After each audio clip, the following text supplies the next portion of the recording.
Welcome back, everybody. My name is Trini, and I am the Batquad. This is the channel where I go through my DVD collection from A through Z. Now, this is part two to my Batman episode. So one thing I forgot to mention, Batman Returns did not make as much money as Batman 89. And part of the reason, there was a big controversy at the time. Apparently, parent groups did not like a disgusting penguin, a sexy Catwoman, and all the blood and guts that was happening during the movie, and that it was much darker and it wasn't really meant for children. And they didn't like that because McDonald's was selling toys to the movie, and that was a huge controversy at the time. Warner Brothers executives, they kind of freaked out when it came to the third movie, and they replaced everybody. Eventually, Michael Keaton, he was contracted. Oh, that cat. Eventually, everybody was replaced. Tim Burton was left on as producer, but I mean, who knows what he actually did. But all the actors were replaced. Michael Keaton was gone. The Danny Elfman was gone. The screenwriters were gone. And so the only returning characters were Commissioner Gordon, who's, again, barely in any of the Batman movies and really doesn't do anything. And Alfred, Michael Golf, who played Alfred in all four movies. I mean, he does a great job, and he's really one of the standouts in the movies. So before I go any further, let's start talking about Batman Forever. Batman Forever was released in the summer of 1995. There was so much, I don't know, controversy about this movie and who was going to be in it and what were going to be the stars. Now, there should have been a built-in actor ready to play Two-Face in Billy D. Williams, but for whatever reason, Joel Schumacher, who wound up being the new director, he wound up replacing him with Tommy Lee Jones. They had done a movie recently, and I guess they worked together very well.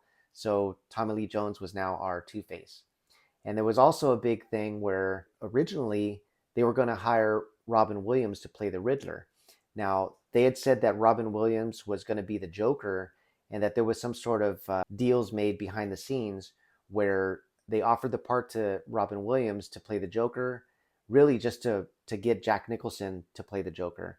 So Robin Williams got kind of screwed out of playing the Joker. So by the time they got to Batman Forever and they were going to cast the Riddler, Robin Williams was in heavy contention to be the Riddler. Well, as it turns out, they were going to hire him, then they decided not to, and they went with the person that was the hottest comedian type actor at the time, which was Jim Carrey. And so Jim Carrey wanted to be in the Riddler, and Robin Williams was kind of screwed out of another part in a Batman movie. And I think I would have preferred Robin Williams as Riddler because honestly, I can't stand Jim Carrey. There's there are certain comedic actors that are out there that kind of do their like the same thing over and over, no matter what movie they're in. And Jim Carrey was one of them. Adam Sandler's another, where he's basically the same dude in every movie. And this movie was no different. He was so over the top and doing goofy faces and making stupid sayings and just doing goofy things. Sure, the Batman from '66, Frank Gorshin, he was super cartoony as well and loud and making funny faces and everything else. He could have done his own thing, but instead, he just kind of copied that. And the same thing goes for Tommy Lee Jones. Tommy Lee Jones, he's an Academy Award winning actor, and he just seems like he did not want to be in this movie. And instead of being the serious, cold, calculating Two Face that the character is in the comic books and even in the animated series, instead, he's playing the Joker and he's acting like the Joker. He's trying to out Joker Jack Nicholson's Joker. If anything, he's acting a lot like Cesar Romero's Joker from the '66 series. So, needless to say, I was very unhappy with the villains in this movie. So, what's left? Let's talk about Batman. So, Batman, Michael Keaton did come back and he was replaced by Val Kilmer. Now, Val Kilmer had been in a couple movies that I'd seen, like Real Genius and Top Gun and Top Secret. And most recently, he just done Tombstone. And he got a lot of accolades for that part. Joel Schumacher, who also was a great director. I loved a lot of movies that he had done, especially Lost Boys. It's one of my favorite vampire movies. But Joel Schumacher hired Val Kilmer based on Tombstone. He saw him in Tombstone, said, hey, you know what? He'll make a great Batman. And sure enough, he was hired to be Batman. Now, in this movie, we're also introduced to Dick Grayson, who winds up becoming Robin, and he's played by Chris O'Donnell. He had just been in a very popular movie with Al Pacino called Scent of a Woman, and I think he was one of those young rising stars. And so he was snatched up and he was put in this movie to play Dick Grayson. So keeping with the theme of Batman and Batman Returns, they had another brand new character that was just simply created for the movie in Chase Meridian. Chase Meridian was not in the comic books or animated series or anything else. She's an original character, but she was played by the lovely Nicole Kidman.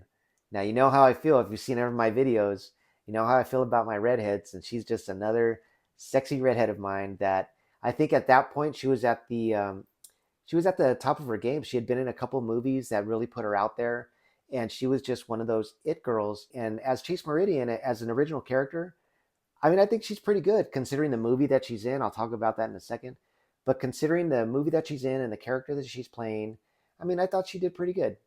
The bad thing is you basically picked an actress that looks and should have been Poison Ivy. And if you were going to keep this character and made her by the fourth movie turn her into Poison Ivy, I mean, if you were thinking ahead, because she was perfect for a Poison Ivy character. But nonetheless, she did well in this movie. I liked her enough. But let's talk about the movie. So right away as the movie starts, you can tell this is not your Tim Burton's Batman. Right away, the music's different. The tone is different. The music's done by Elliot Goldenthal. And I'm not super familiar with a lot of his stuff, but it's funny because the actual Batman theme that he does, when it's slowed down, it's not bad. It's not nearly as good as Danny Elfman's, but it's not bad. And I understand that you're going to need different music for a different tone. But man, when it's going and there's different parts of the movie where it's just so loud and obnoxious and it's just it's not good through most of the movie. Right there you can tell you're in a different movie. And the first shots of Val Kilmer in the Batman suit, he's getting ready and he's grabbing his gadgets and the Batmobile comes up out of the ground, and it's a completely redesigned Batmobile, which is okay. It's not my favorite, but I mean, I love that original, well, not the original, but the 89 and then Batman Returns because they use the same Batmobile. I love that design. That's my probably my favorite Batmobile design. But this one's a little bit different. It's not as cool, but they definitely went in their own direction. They have like a lot of weird fins and almost like rib cage around the side, and it's got a bunch of lights in it. It's kind of goofy. It's definitely not as cool as the other one. But anyway, the Batmobile comes up and Batman's standing next to it, Val Kilmer, and then Alfred says, "Can I make you a sandwich, sir?" And he says, "I'll get drive-through." And right away, it's like slap your forehead. Oh my God, what are they doing? And I remember feeling that and seeing that in the theaters when I first saw it. And I was just like, what's happening here? So, anyways, Batman goes off and he's called to because Two-Face is robbing a bank or something. And right away, there's no origin for Two-Face. He's just there committing crimes, which was kind of cool. I like the idea of him. It seems like Batman's been Batman for a while, and he's kind of jumping in, and he's fought Two-Face in the past, off screen. So that was kind of cool that it seemed like there was some sort of backstory, and they do give a little tiny background as to how Two-Face or how Harvey Dent became Two-Face. I don't know, just a very quick exposition. And but anyway, but right away, Batman gets into a fight with some goons, and the fighting again they tried to do some fighting or a little bit more fighting in this movie, but it's not done well. It just the camera's very close to what's happening. It's a little hard to see what's going on. Instead of just pulling back and letting us see the action, there's a lot of jump cuts and edits going on. And at one point, Batman uses some sort of taser gun or something, and he shoots it at one of the guys. But it happens so quick that honestly, you don't even know what's happening.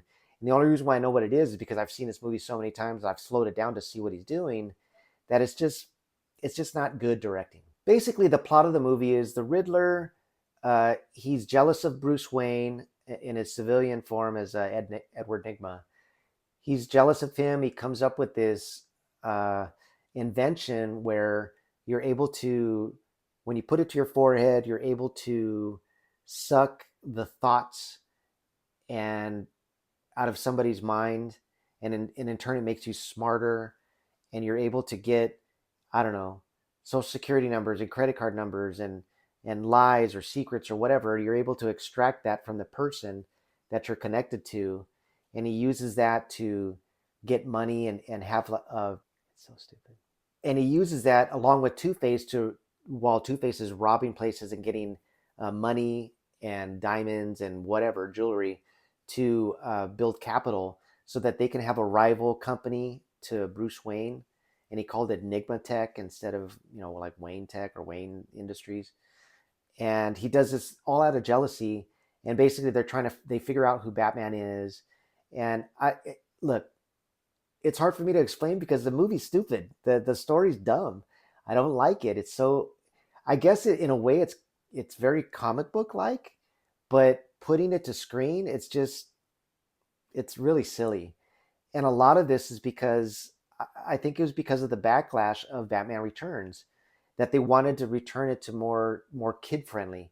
And it definitely feels like this is kind of like a kid friendly movie. So for me in 1995, I mean, I was 20 years old. I'd been reading Batman comics for a while, and I was kind of let down a little bit by the first two movies.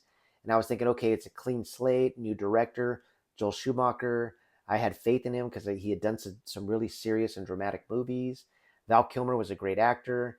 I mean, all the ducks were in a row for this being a great movie. And I just remember seeing it going, man, they screwed that up again. So Joel Schumacher, I mean, one of the things that he did was he lightened up the movie. I mean, where the first two movies was very Tim Burton, it was dark, it was mysterious. In this movie, there's like black lighting and the some of the gangs have black lighting paint on them, and they have things that are glowing in the dark, and there's a bunch of neon everywhere. And then there's the bat nipples, and they're showing Batman's butt while he's getting dressed. I mean, all these goofy things that just kind of made this movie a very different tone, Gotham City and Batman himself, as opposed to the first two movies. Batman's chemistry with Chase Meridian and Bruce Wayne's chemistry with her, it's pretty good.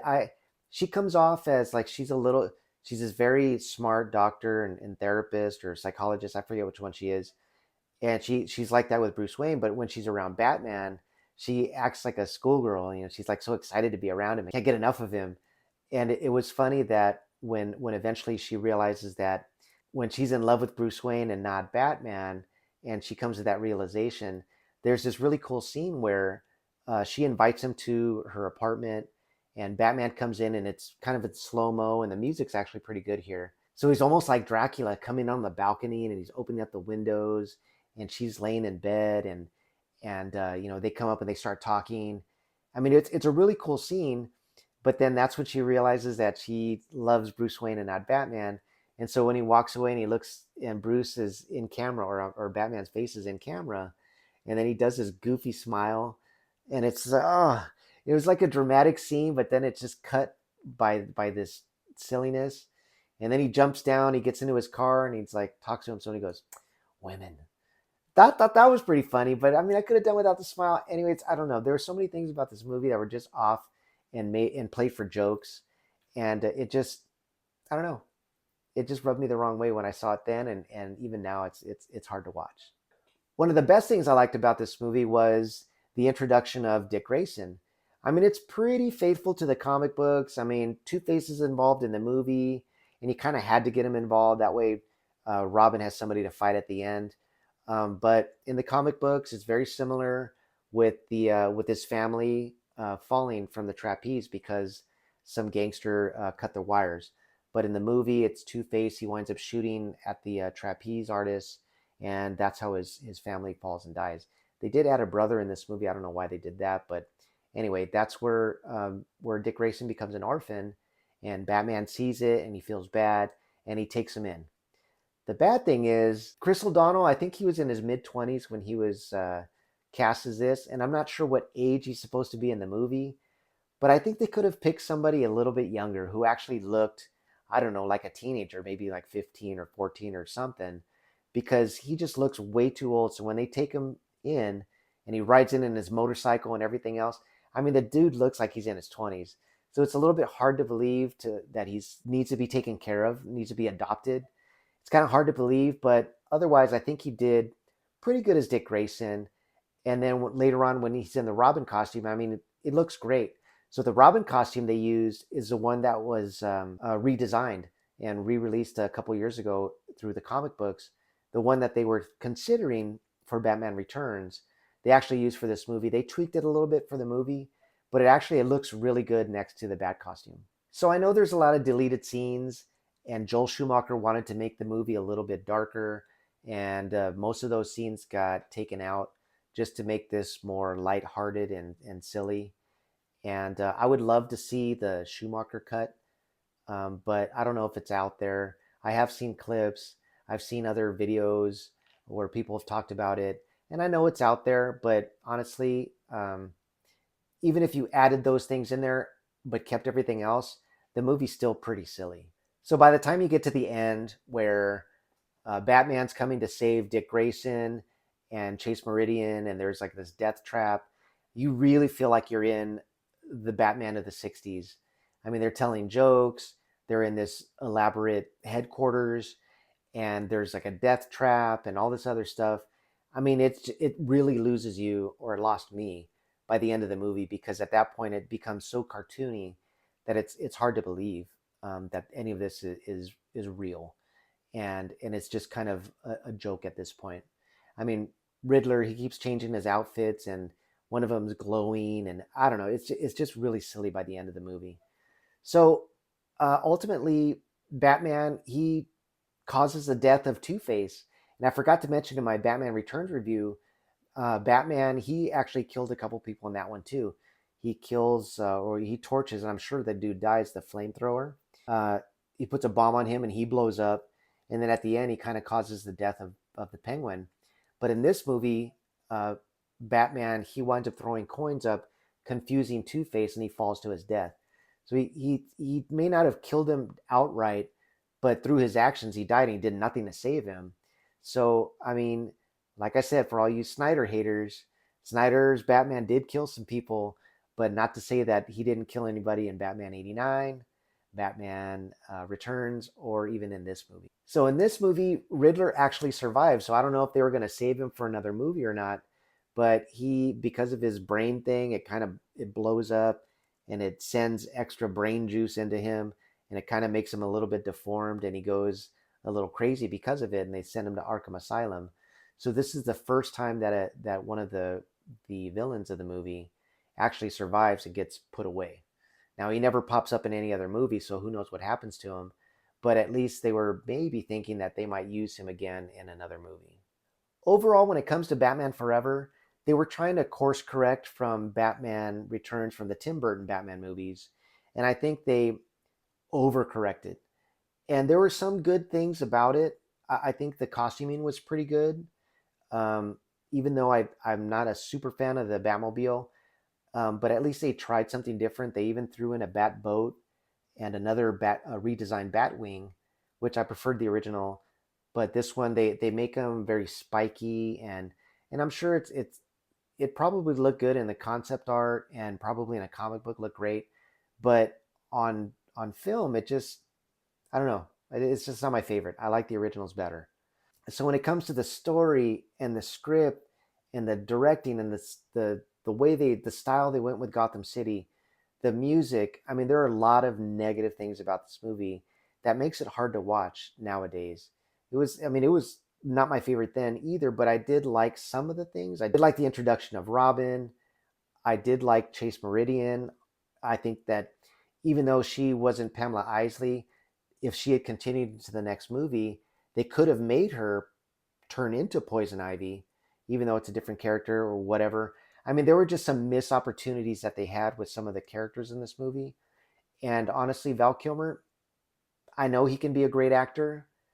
He's not my favorite Batman. His Bruce Wayne wasn't bad, but he wasn't necessarily my favorite Batman. But I did like his suit. I wasn't a fan of the sonar suit, but his original, what they called the Panther suit, was pretty good. I have mixed feelings about this movie. I don't think it's better than Batman or Batman Returns. I do think it's a step in the wrong direction. And honestly, if it comes down to rating this movie, um, I'm going to have to give it 2 out of 4 wheelchairs. So even though as a comic book reader, I was still eating good through the 90s. There were so many books that were coming out. Robin got his own book finally. Um, Nightwing, who was the original Robin, Dick Grayson, who became Nightwing, got his own book. There were several characters that were introduced at the time, like Azrael, and then Bane, who winds up being very important because in the comic books, I believe it was in '93 or so, he came out and for the first time ever actually broke Batman's back, and Batman Bruce Wayne was not Batman for a while in the comic books. He was replaced by another character called Jean Paul Valley. And so during the '90s, I mean, the Batman comic books, they were just on fire. And so when Batman Forever came out, I mean, it was like I said, it wasn't that great, but the comic books and the excitement for Batman and comics was still a thing. And by the time 1997 rolls around and they're going to come out with a new Batman movie, I had already heard that Val Kilmer was not going to return because he and the director Joel Schumacher did not get along. So he was replaced by George Clooney. Now, George Clooney, I knew him because I was watching the show at the time called ER, and that was a medical drama that was winning all kinds of awards and really put George Clooney on the map. This was his breakout role as Dr. Doug Ross. Now, as a fan of ER and recently going through a rewatch of ER itself, I mean, that character, I loved Doug Ross. I thought he was awesome. And George Clooney, I thought he did really well in that character. He was also in a movie called From Dusk Till Dawn. And in that movie, he's definitely playing a different character than Doug Ross. And at that time, that's when I kind of heard that he was going to be the next Batman. And so when I saw Dusk Till Dawn, I thought, ooh, this guy, he's got some edge to him. He can fight in in the movie. He can fight and everything. I think he's going to make a great Batman if they make him a little bit dark. If they pull back a little bit on the goofiness and make a more serious movie, like I know Joel Schumacher can do, I was excited for Batman and Robin. And not just that, but also the fact that they were going to introduce Bane into the movie. And since Bane had broken Batman's back in the comic books, I was like, how are they going to do that? So through the trailer, I remember watching the trailer, and it was almost a little bit darker, a little bit serious. And at one point, they show Bane lifting up the bat signal, ripping it off its foundation. And I thought, man, Bane's going to be in this movie, and he's going to kick some ass.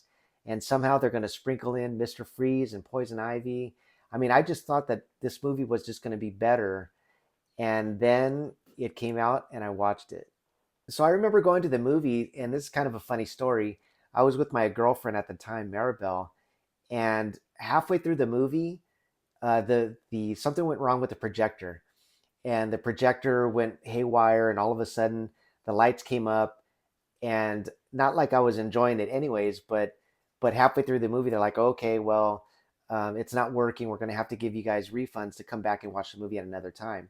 And honestly, with how bad the movie winds up turning out, I shouldn't have gone back to see it anyways. 1997, Batman comes out, or Batman and Robin comes out, and you've got George Clooney as Batman, Chris O'Donnell returning as Robin. Arnold Schwarzenegger's playing Mr. Freeze. Uma Thurman, who had just come off Pulp Fiction, she's playing Poison Ivy. And of course, Arnold Schwarzenegger needs no introduction. He was a major movie star in the '80s, and here he is, uh, I don't know, slumming as Mr. Freeze in this movie. And also because of the popularity of Clueless, Alicia Silverstone was cast as Batgirl. And of course, for the person that I thought was going to be serious, or at least be a serious character in this movie, playing Bane, they chose a wrestler. His name was Jeep Swenson. Now, I'd followed wrestling, and I was not sure who this guy was. He was a wrestler that I didn't know. But I mean, he was a huge guy. He looked great on screen, and his look kind of embodied Bane, except for the fact that he was somehow turning green. He had like green veins and everything else. But I mean, he looked great as Bane. But as the movie goes on, and as I'll explain it to you, I mean, he was not anything like the comic book version that I was hoping he would be. So there's one credited screenwriter in this movie, and it's Akiva Goldman, and he's returning from Batman Forever. And from everything that I've read and heard and watched, one of the mandates for this movie, because Batman Forever was actually a smash hit. So instead of maybe getting into a happy medium of either staying within the same lane as Batman Forever and keeping it silly but a little bit serious in some parts, in Batman and Robin, they went completely in the other direction. This movie has been compared to a toy commercial. And even Joel Schumacher has said that he was told to make the movie toyetic. So they made this word up, toyetic, so that they could change costumes over and over again.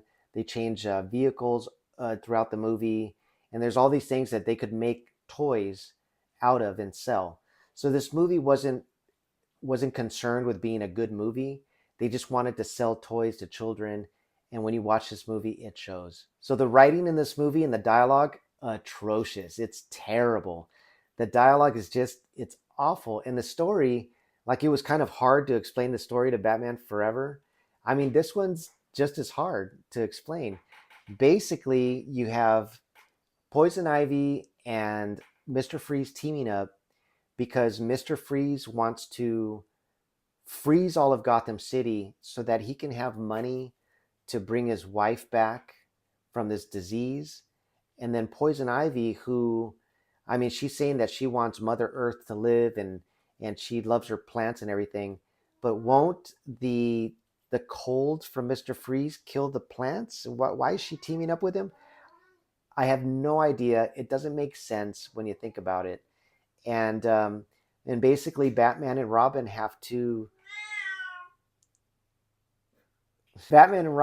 fight these two characters, and it's just it's it's silly. Poison Ivy has this pheromone that she blows into Batman and Robin. It's this dust, pheromone dust, and it makes them lust for her. And because of that, they kind of start fighting over her, even though neither one of them has a chance with her. Because if they kiss her, she has a poison kiss, and they'll die. But they believe that she's in love with them, and they're in love with her, and they start infighting with each other, and Robin winds up splitting off from Batman. In the meantime, there's another character that was introduced, Batgirl, or Barbara Gordon.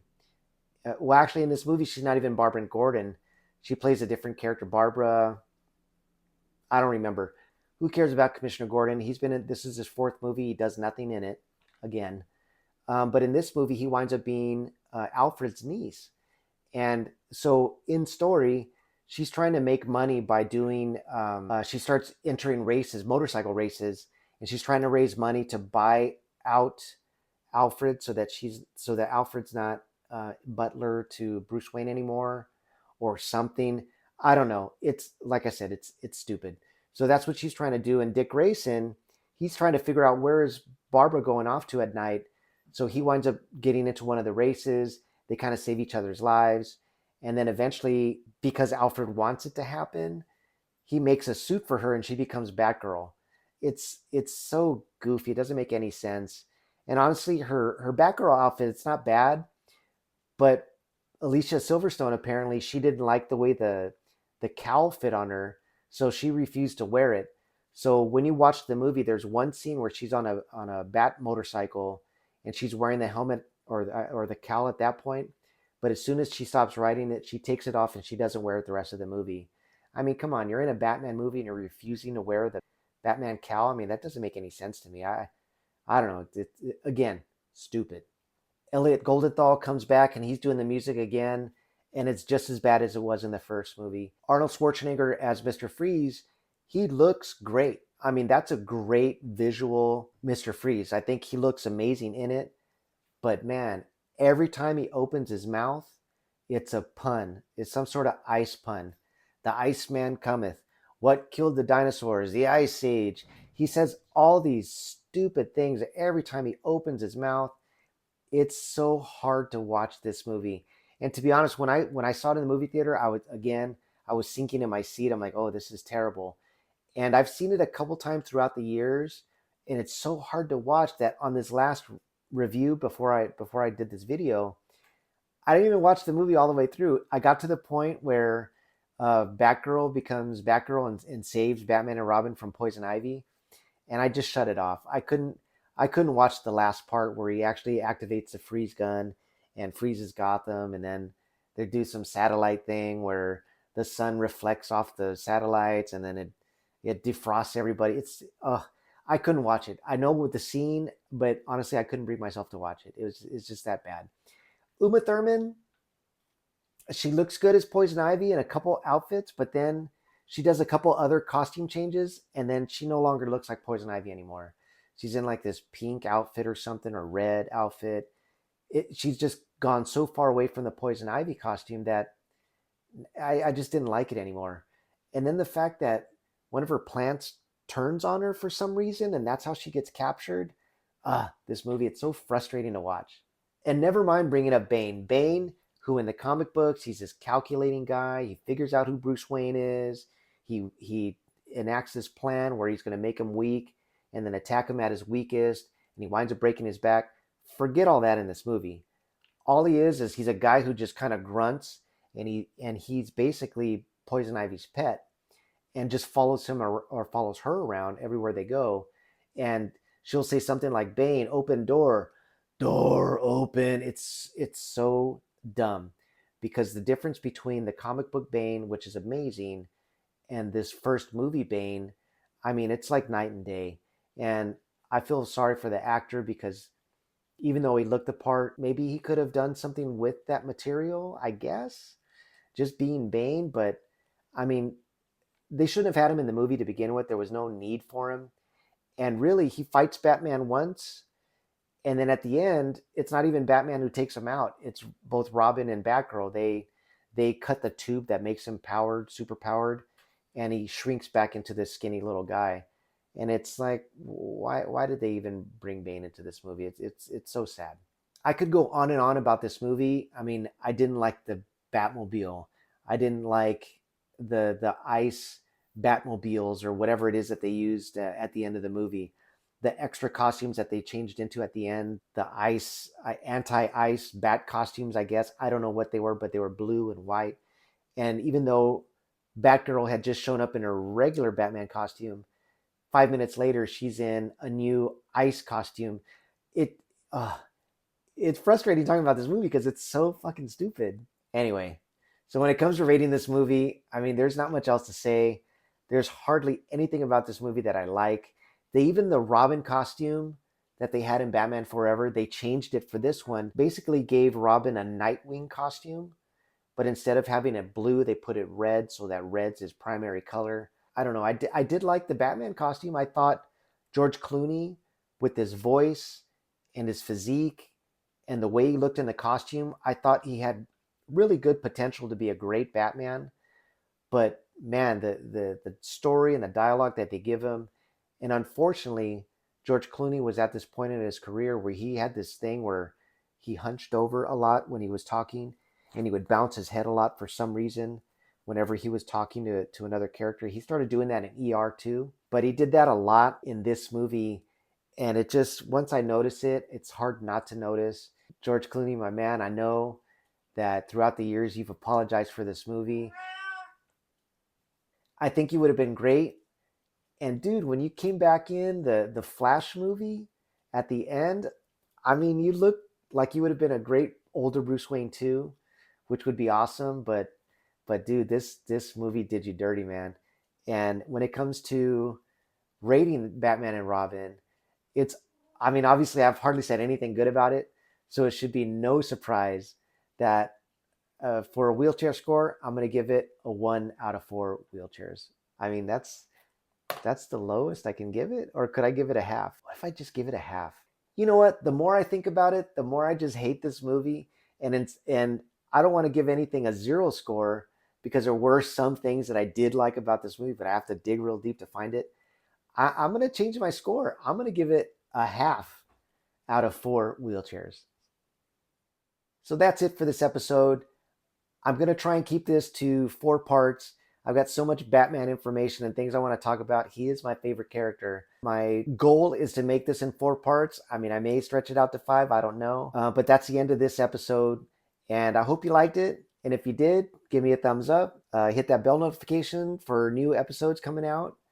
And just like and subscribe for me. And let's keep this channel going. Thank you for watching. My name is Trini. I am the Batquad, and I am End of Watch.